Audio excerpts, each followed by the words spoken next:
How do you feel about the 9 villagers start? How does it compare to normal random map and Empire Wars? I like it. It's faster the pace, and it doesn't change much about the gameplay. Like you still have to scout, do the scouting, and balance your economy. Unlike in Empire War, you have to guess what your opponent is doing before making actually decision. So I like it. It feels nice. Okay, I agree. What else can you say? What he said. Yeah. Yeah, I actually agree 100%. Okay, so we'll just leave it at that. Everybody agrees with Mr. Yo. Let's move on. After Warlords, we are expecting another big 9 villager start tournament. Is this the new normal when it comes to competitive settings?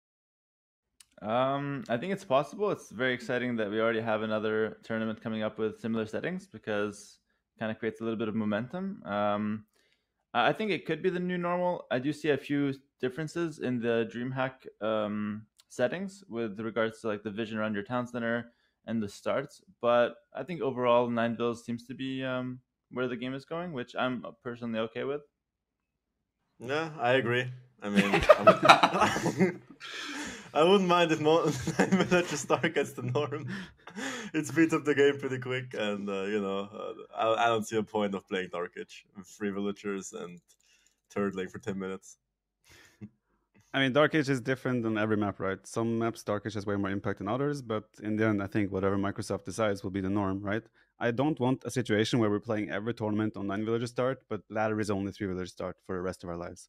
That's just going to be annoying over time. So if they can combine something or work together and agree, 9 villager start, we want this to be in the game and be a part of the tournament scene, then let's add it on ladder as well so we can actually play it every day and not just I think it should be a different game mode, no? Like, because I think random map has to stay because 90% of the player base only knows random map. So maybe instead of Empire Wars, then going forward, a tournament ladder queue. Maybe we can replace the team game Empire Wars. No one plays that anyway, I think. So. That's true, actually. Just like or add like a tick where you can agree to do 9 villagers start, like we have with the random civ thing, for example. You can or a tournament ladder actually sounds good. Like the top 50, 100 players, a really competitive ladder, maybe some prize associated to it. Can be nice. Then we have to stop streaming. It's impossible to play series all the Ah, time. speak for yourself. I'm grinding. Hera, dude. Like, you get your. You don't know him. When you get to the nation and they tell you to do this or that, you cannot resist. It's impossible. Yeah, that's true. But that's when I hop off the tournament ladder, you know. Okay, Yo, now you answer. Answer what? The question. There's no question.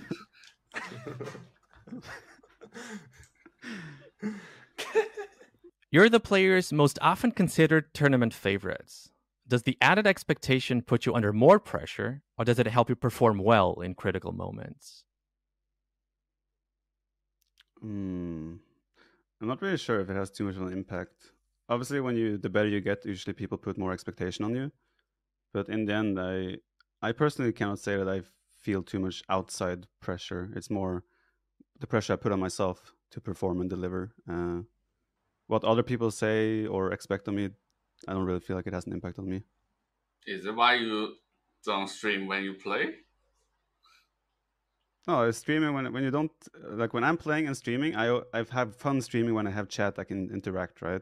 When you play a tournament, you can't really interact, and it's just possible outside the distraction. So personally, I don't find at least for tournaments where I feel like I really want to perform and do well, I don't really like to stream those. I kind of agree with you, Viper, but I would say that I feel more pressure, but I think it's also on the pressure I put on myself.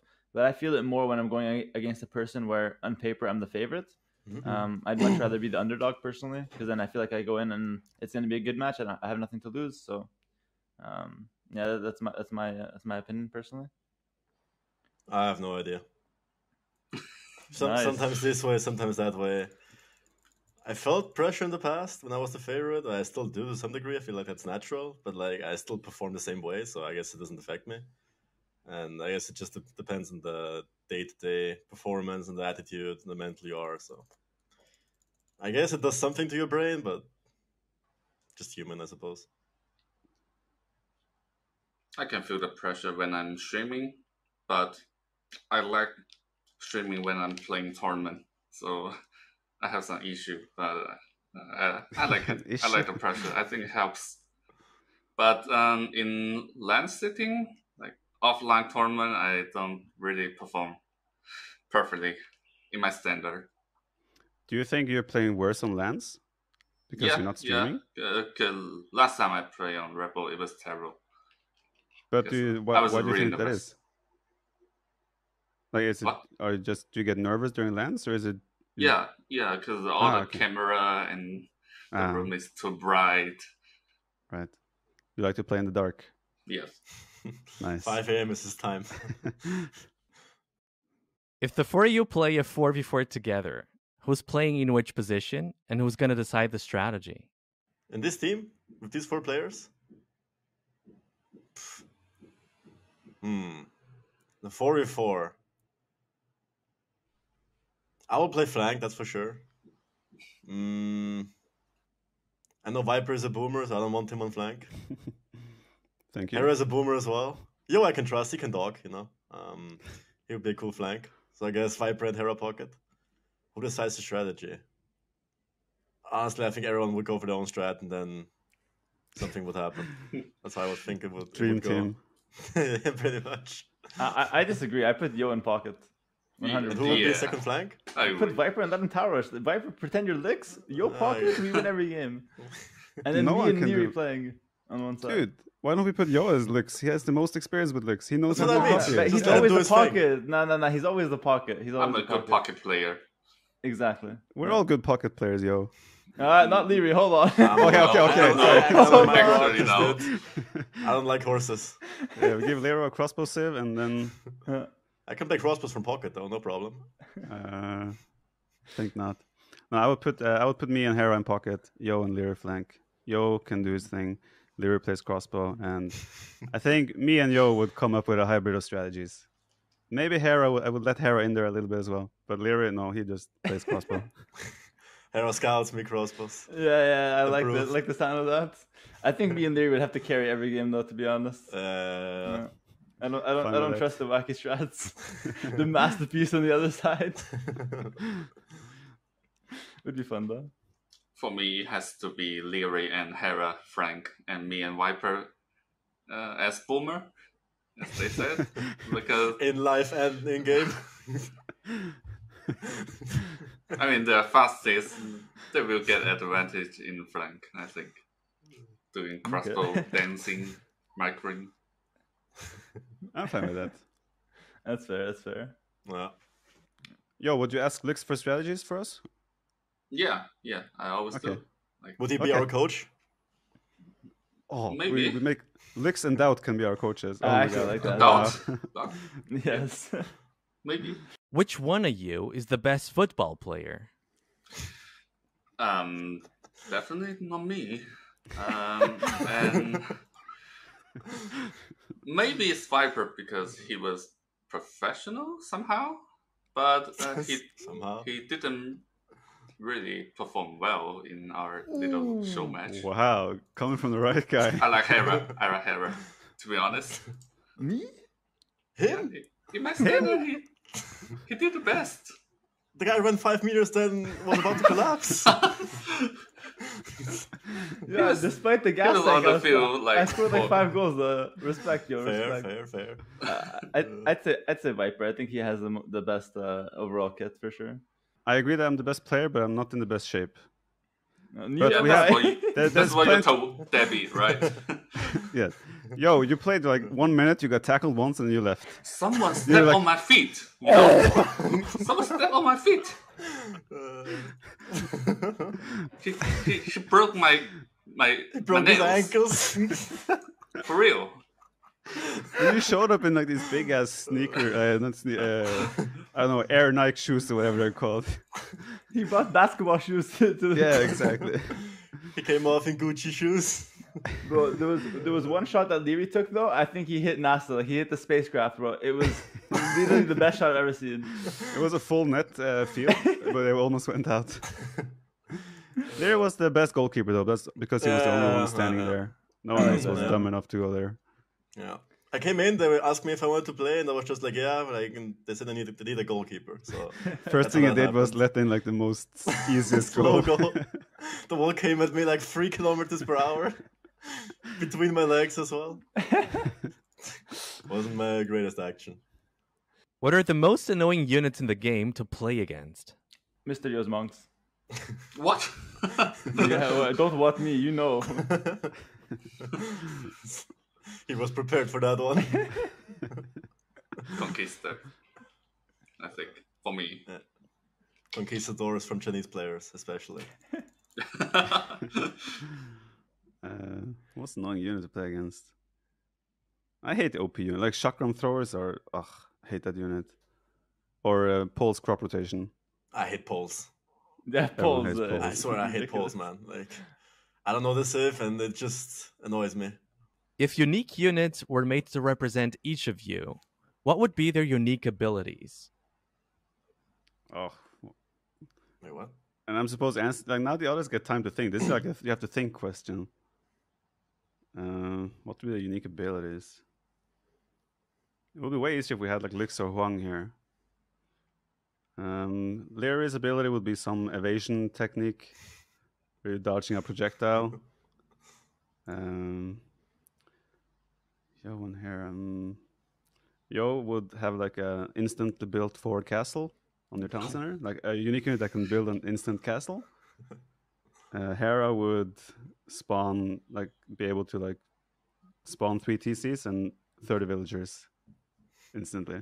Something weird like that. I mean, it's not as broken as Burgundians and still, but you know. I'll go next, I guess. I mean, this is gonna sound broken, but I would say like, I'd say for Mr. Yo, if he can have like a tech that transforms all his villagers to like champion/hubs, but that sounds too broken. For Liereyy, I would say it's like the longbow, but it has like 20 range, and then for Viper, it would be like if the unit has 1 HP, it doesn't die, so you always can heal it back with a monk. Go ahead, Yo.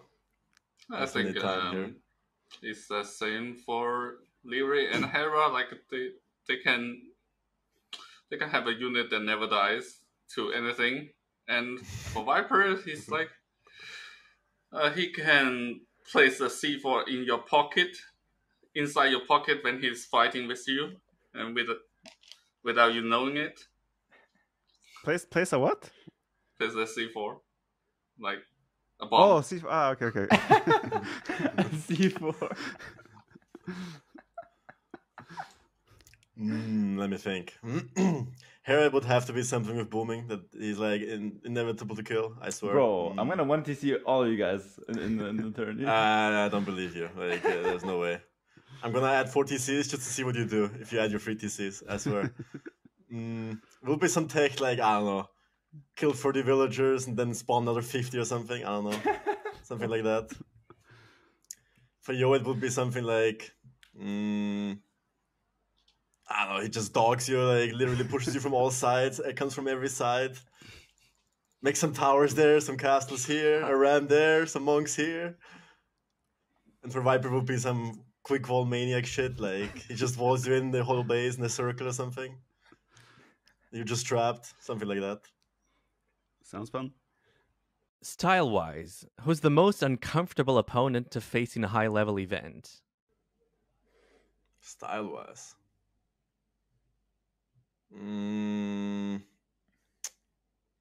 Not sure. In general, you mean, right? For me, my style is pretty aggressive, so I guess it has to be defensive. So maybe Hera, Viper, Yo, everyone, no one. Nah, I guess Viper and Hera probably because they play defensive, and I don't mind if someone else plays aggressive against me. So, so there's that. I would say Huang, because no, let's be real, top level tournament, right? Probably, I think I dislike the most playing against people with similar style to me because it becomes very much like super tiny details will change the outcome of the game. So, for example, Doubt, even though he's a pleb, he's a tough opponent because our styles are similar. Hera as well, we were still different, but still somewhat similar. But obviously, then you have the full aggression mode people as well that can just punish you immediately, like Liereyy, Winchester. So, yeah. But yeah, like people like Yo, for example, are easy. Thank you. You're welcome. Well, for me, I hate playing with those players who is really fast, like Hera. I hate playing against Hera. Yes, you did. That's I think Viper You feel 2. the passion behind that. I think Viper 2, because Viper, you, Yo. like, I love you knowing too. all my strategy right from the beginning, and I hate it. How does he know them? Are you telling him? I'm in his head, with the C4.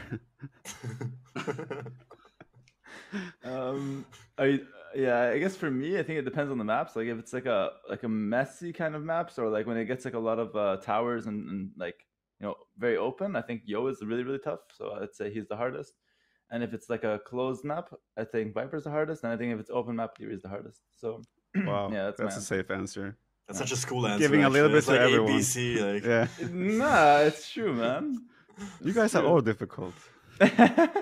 We're all very hard Aw. opponents. Which player can you play a million Age of Empires 2 games against and never get bored? That's interesting. I think I can play against Lix in Nomad, like for whole my life. God. Like, I like it. Like, he's actually quite good in Nomad. Like, I can win him crazily. It should be fun. Fun is a good word. I feel like I would never play a million Age of Empires games, so I would get bored of myself playing, so I don't care about the opponent, I would get bored myself. I would play Socotra against Doubt. I would just troll the hell out of him. 1,000 games straight, no problem. I'll go Huang. God. One million, Condolences. running back. Experience, skills, strategy preparation, or a good night's sleep. Which of these factors is the most important when it comes to good tournament performance? I think strategy. I think that if you come in prepared and you have the right idea in mind and you commit to it, yeah, you might lose some games if you get outskilled, but I think for the most part you'll perform to your best ability because you know what to do. I feel like at the highest level, it might be more up to, because level is so close right now, so how you're feeling on the day helps a lot. But I think strategy, probably most important, and then experience, skill. A good night's sleep helps, but you can have a bad night's sleep and still feel good on the day. I think it's all about, at the highest level at least, how you feel on the day. I think I'll take the good sleep over anything. Yeah, It's like for good me, sleep, good mental preparation, and like just good state, and then everything flows. For me, a good sleep would help a lot. But I think it depends on the actual setting of the tournament. Like if it's a new kind of game mode, like we'll just start or like Empire Wars, the strategy is more important. But like let's say King of the Desert is more standard, then a good sleep is more important. One of the players in this group has recently lost a game to a Persian douche. Do you think this is a viable strategy in some of the maps in this tournament? I have no idea. On that map, it looked like a decent idea. I don't know, but I feel like Viper fucked up somewhere as well. Oh, I shouldn't say the name, right? Someone, Tell me- someone in this room messed up in some Tell way. me I heard. what did that wrong person in You this think room I do would handle wrong? that situation well? I've never No, played it against has- a douche you're before. saying I that can one tell person you. messed up. I can tell you. You messed up big time. I can tell you. Apparently, another person can tell you here, so I just heard Not that me, you messed the up. one person, Hera. What did he do? Okay, wrong? well, someone in the room clicked up the Yeah. feudal age and completely griefed the game. You should not click up the feudal age, make villagers, and then rebuild your TC. Yeah. So it's pretty embarrassing losing to Doubt, I'm not gonna lie. That's what I also thought that one person should do in hindsight. Yeah. I think that strategy is quite good in some decent maps like Border Dispute and even and? in Chaos Pit. Go ahead. Ooh. Okay. Okay. Noted. Tell us Wait, more. I Tell us like more. it. I like it. Please, I practiced douche me in that Chaos Pit, strategy a please. few Persian's times, banned. but It doesn't work when you know it's coming. I'm just saying. Oh. So if you are preparing against me, No need to so- ban it anymore, it seems. yeah. But I think on that map as well, because there are all the boars are in the middle and such. So if you take, you can get all 4 the boars. It doesn't matter if you douches, you cannot really eat them. Yeah, it was a nice strategy that one person lost to. Recently, the gap between top players was reduced significantly. Why is the competition at the higher levels stronger than ever before? It comes with the scene becoming more professional altogether. There's more tournaments, there's more activity, there's more people able to make enough money that they can commit a lot of time to the game. And I think just naturally with that attention and interest, the level also increases for everyone. Good luck answering this differently, folks. Yeah, well, I agree 100% with that, and I would just add that I wish that the money spread can even include like top 32 players, because the more incentive you give for like the up and comers to like practice and go hard for tournaments, the more diverse you're gonna have the top scene.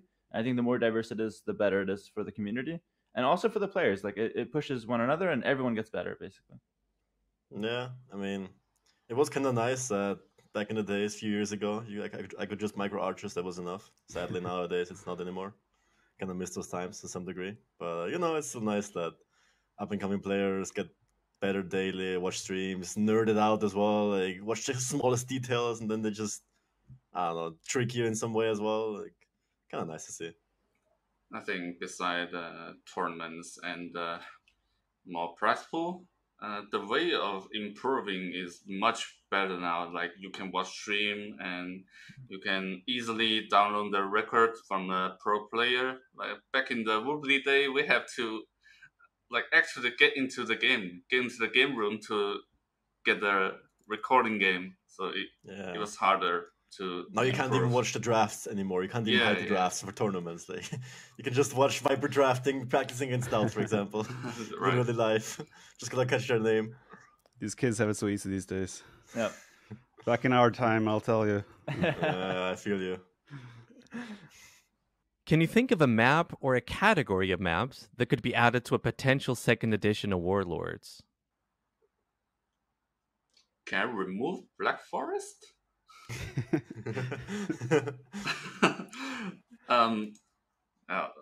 To be honest, I haven't think about it, but all inside my mind is like I want to remove certain maps like Arena or Black Forest. I haven't really think about adding something else.